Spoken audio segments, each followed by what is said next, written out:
Friends, ఇప్పుడు BHEL stock ఎందుకు సడన్గా ట్రెండింగ్లోకొచ్చిందో, అలాగే కొత్తగా వచ్చిన అప్డేట్స్ క్లియర్గా చెప్తా.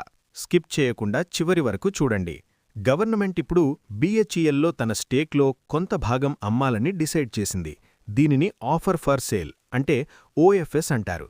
రీటైల్ ఇన్వెస్టర్స్కి కూడా ఈ అమ్మకం ఓపెన్ చేశారు. ఫ్లోర్ ప్రైస్ అంటే బేస్ ప్రైస్ ₹254 పర్ షేర్గా ఫిక్స్ చేశారు. ఇప్పుడేమైంది అంటే మార్కెట్లో సడన్గా ఎక్స్ట్రా షేర్స్ సప్లై వచ్చింది. డిమాండ్ సప్లై బ్యాలెన్స్ మారిపోయింది. అందుకే స్టాక్లో వాలటాలిటీ పెరిగింది. OFS అనౌన్స్ చేసిన వెంటనే BHEL షేరు 6% వరకు పడిపోయింది. ఇది పానిక్ కాదు, షార్ట్ టర్మ్ సెల్లింగ్ ప్రెషర్ మాత్రమే.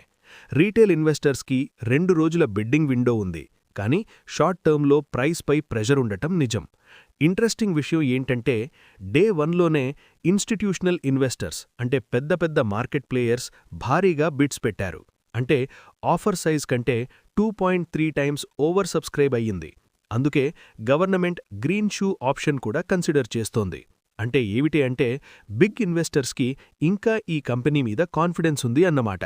ఫండమెంటల్ సైడ్ చూసుకుంటే రీసెంట్ క్వార్టర్స్లో revenue and profit growth trend కనిపించింది.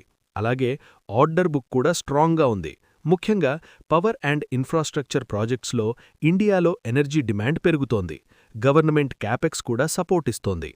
షార్ట్ టర్మ్ అంటే 1 to 3 months OFS pressure settle అయ్యే వరకు ప్రైస్ సైడ్ వేస్ లేదా స్లైట్ వాలటాలిటీ ఉండొచ్చు.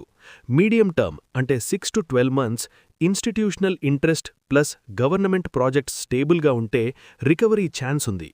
లాంగ్ టర్మ్ అంటే 1 to 3 years India power and infrastructure growth స్ట్రాంగ్గా ఉంటే BHELకి బెనిఫిట్ వచ్చే అవకాశముంది. ఫైనల్గా షార్ట్ టర్మ్లో వాలటాలిటీ రిస్క్ ఉంది, కానీ మీడియం టు లాంగ్ టర్మ్లో ఫండమెంటల్స్ ఇంప్రూవ్ అయితే రివార్డ్ కూడా పాసిబుల్. ఇన్వెస్ట్ చేసే ముందు రీసెర్చ్ చేసి డెసిషన్ తీసుకోండి. మీ ఒపీనియన్ BHEL గురించి కామెంట్స్లో చెప్పండి.